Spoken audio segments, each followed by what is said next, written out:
Are you stressed out? Do you suffer with depression, anxiety, PTSD, obsessive compulsive disorder, or bipolar depression? There are millions of people who suffer with what's called mood disorders. And although mood disorders may be multifactorial in origin, the root cause is chronic stress. Well, stress originates in the brain in a portion called the amygdala. The amygdala is called the emotional center of the brain. When the amygdala communicates with the hypothalamus, it sets off a biochemical reaction that results in the production of cortisol and adrenaline. Our bodies are made to handle acute stress. It creates a short inflammatory reaction in our bodies that is self-limited. And this process is called allostasis. However, chronic stress leads to depression, anxiety, PTSD, and other mood disorders. We know from studies in laboratory mice that we can stress them and cause them to have depression. Now, how does ketamine help to treat patients with depression and anxiety and PTSD? Well, we've learned from studies in laboratory mice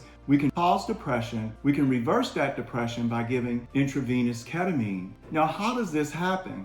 What is the process that takes place?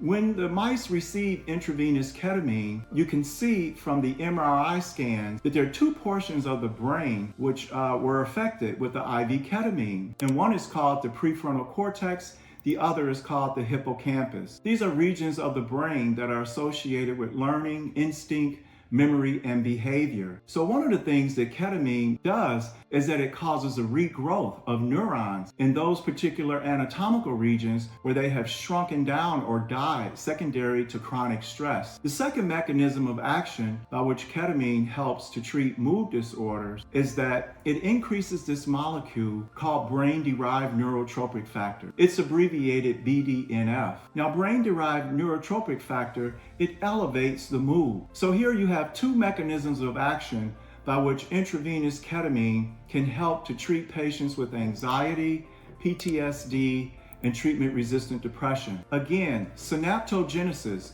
is the process by which new neurons are growing in the prefrontal cortex and in the hippocampus of the brain.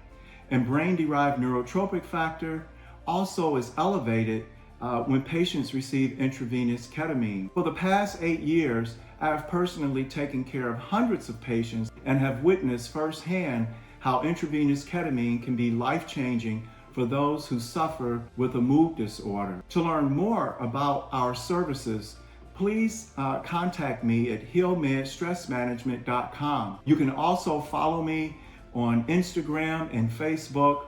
And also, this video is really a remix of the first video that I've done. And that video was entitled, Are You Managing Stress or Is Stress Managing You? So we're doing a remix of that video, making it more modern, contemporary. If you have any questions, please, you can submit them to me in the chat or email me at healmedstressmanagement.com. Push your notification buttons, subscribe to this channel, and share it with friends or people that you love who may benefit from the content. Thank you, and I'll see you next week.